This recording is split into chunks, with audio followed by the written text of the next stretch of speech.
Hey everybody, welcome back to the channel, and today I'm going to talk to you, it's kind of a two-parter. I'm going to talk to you about trauma and teenagers, and then the second part, I'm going to talk to you about why do foster parents get paid, foster and adoption parents. So here we go.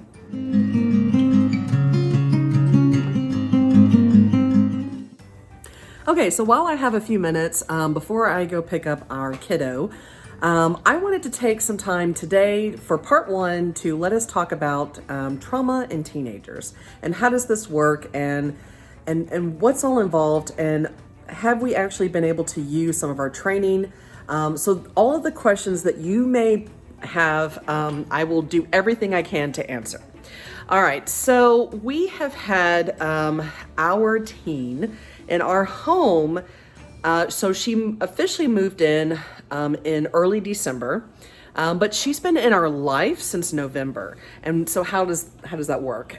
So here in the state of Texas, when you are adopting through foster care, whether the teen, and sorry, our dogs are outside, so I'm trying to make sure that they're using the restroom because it's really cold today. We're supposed to have kind of a big winter blast. But I'm also like trying to hurry up because I need to take a quick shower and then go pick up our daughter.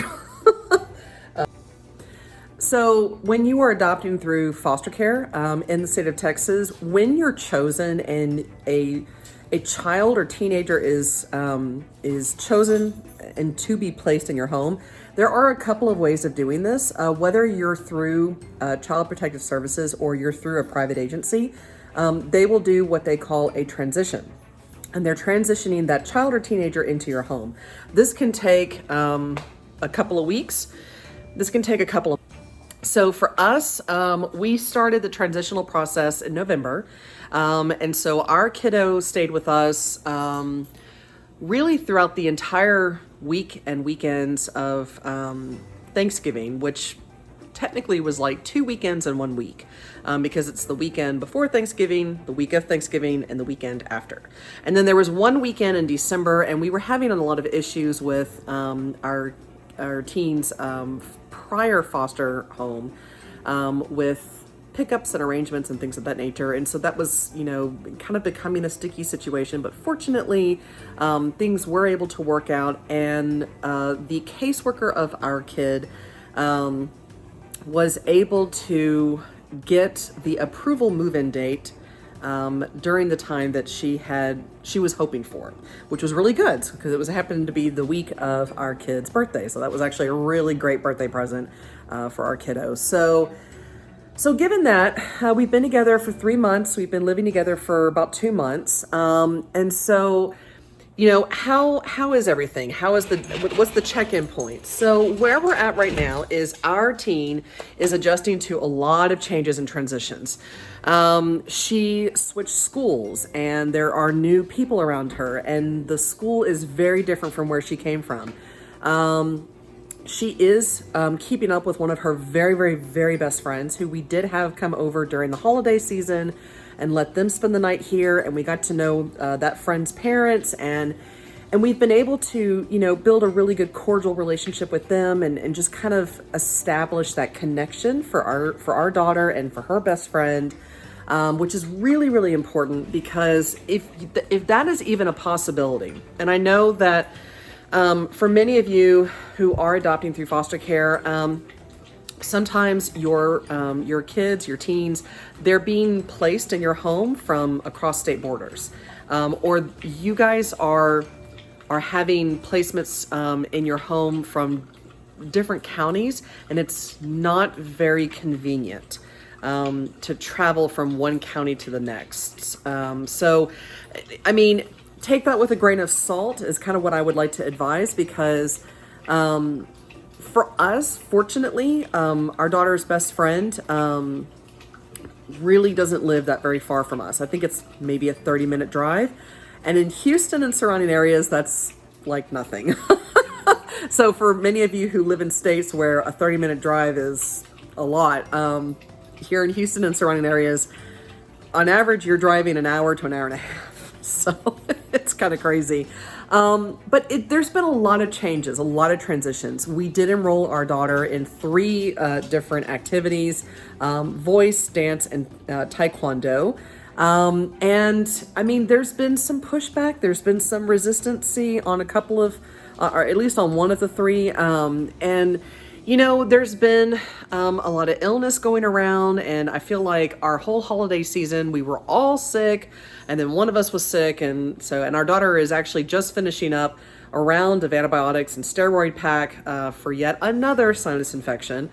So that happens, and that can be really crazy, and that affects behavior and moods and sleep and eating and just a whole bunch of things.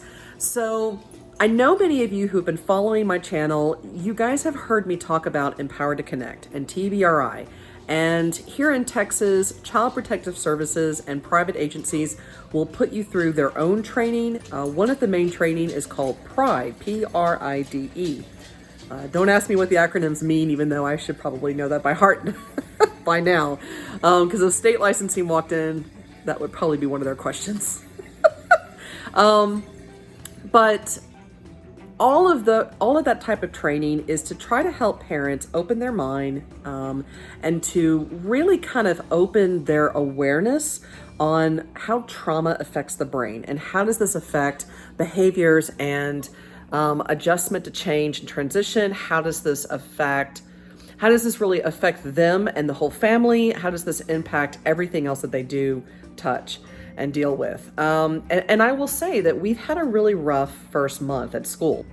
You know, we've had really rough mornings with our teen where, and I don't mean like it's different than any other home, but I mean, you know, there's been a lot of different emotions and struggles with feelings and trying to motivate oneself to go to school and stay awake and deal with everything. So there's been a lot going on, and how we have adjusted to it, how we've tried to adapt to it, is we just have to take one day at a time. I know that becomes such a cliche saying, and I know that so many people say, oh, you know, just take one day at a time, just breathe. But really, when you are fostering a child in the hopes to adopt, or you know you're going to be adopting. So in our case, we are a foster to adopt home. We have a pre-adopt placement in our home. So we know at the end of this road, we are going to be adopting. So long as our teen still says yes in several months' time, the whole goal for everyone involved in this case is adoption. But we literally, my husband and I, we had to take a step back, and we had to just breathe and really let go of a lot of expectations. And I have had to really go through a lot of internal growth because I've had to really let go of what I thought. So I was the one that was struggling the most with expectations. So I really had to let go of what I thought was supposed to be happening and how it was supposed to happen. And I had to just accept that there were some mornings that we just had to move slow, and we had to just take 1 hour at a time, literally. It went from one day at a time, sometimes to 1 hour. Sometimes, can we just move through the next 5 minutes? We even had a moment where our daughter went to the school nurse and let the school nurse know that she didn't really feel like she was being heard from us because she was just so exhausted. So, you know, what do? I don't get upset. I'm not going to get mad at her if she doesn't feel heard, maybe because I wasn't really hearing her in the way that she wanted me to hear her. And that was a conversation that she and I had where I had to say, you know what? I don't think I was hearing you the way that you wanted, or that you felt like you needed to be heard. And so tell me again, everything you're going through. Let's make an appointment at a doctor. Let's go get some lab tests done. Even if this is an emotional situation, let's rule out all the physical possibilities. So if it's not a physical medical condition, then at least we know it's an emotional medical condition. And that is something we can go through with therapy, psychiatry, and things, and massage therapy, chiropractic, all of these different resources that help the body, you know, relax, de-stress, etc. So, you know, that's kind of what we're in the middle of right now, is trying to understand our child's exhaustion level and struggle with fatigue. And then also trying to understand, how our child is handling their own stress, their own anxiety, and even their own bouts of depression, which all of us, by the way, even if we aren't a foster child, all of us deal with exhaustion and fatigue and bouts of depression and struggles with anxiety. And how are we coping with stress? So all of us are dealing with this. But when you are having a child in foster care who has been traumatized in their life, that really complicates the anxiety, the depression, and all of the other what we call common struggles that people deal with in life.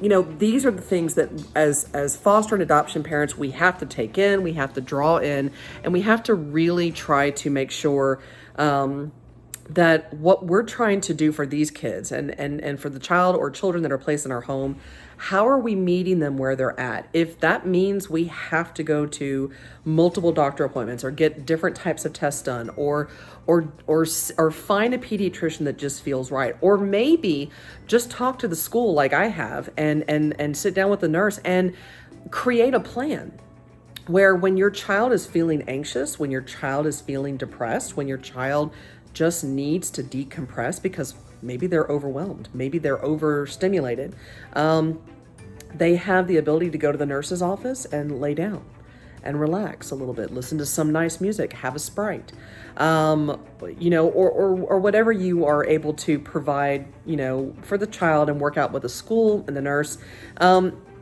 I just started like adjusting my way of thinking and really started asking the questions with the school and school counselors and school nurse, such as, what are our options? What are we allowed to do? And what can we provide this child? So these are just things to provide you guys to think about. And I really hope it helps, because as all of us who are on this journey of fostering and adopting, we're trying to figure out how to help these kids or kid in our home, depending on if you have a singleton or a pair or a sibling group in your home. All of us are trying to figure out what to do. And if you are considering fostering or adopting through foster care, there are so many amazing resources out there. I really do still encourage Empower to Connect. I will tell you that still to this day helps me out. It has made a huge difference with how I handle situations.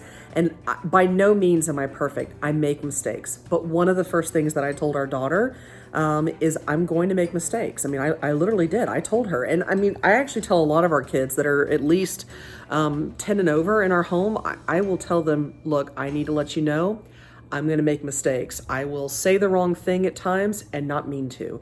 I will forget things. I will make mistakes that will feel hurtful to you. It will cause you to feel feelings and to think thoughts. And if you feel these feelings and you think these thoughts that you feel uncomfortable with or you feel upset about, let me know. Let me know so I can try to understand where you're coming from, and I can explain what I was thinking and what I was trying to go through.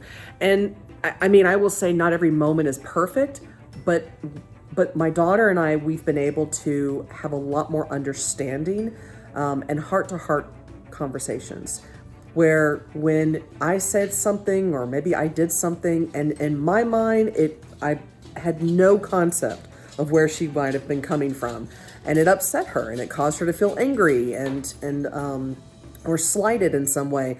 And when I kind of notice something in like a facial expression in her face and I kind of draw it out of her and she lets me know, I'm like, wow, I would have never thought of that. That would have never occurred to me had you not shared that with me. And now moving forward, I'll do everything I can to keep that in mind. But just know that the more you share with me, and this is me talking to, our teenager, the more you share with me, the better I'm able to understand where you're coming from and how can I help with that situation? How am I able to walk into this and say, you know what, that was not at all what I thought, was being heard and being understood. And I really want to let's start over, let's redo. So I hope this was helpful for you guys today. If you have any questions, if you have any stories to share, please comment down below. I'm one of the very few family channels that still have their comments.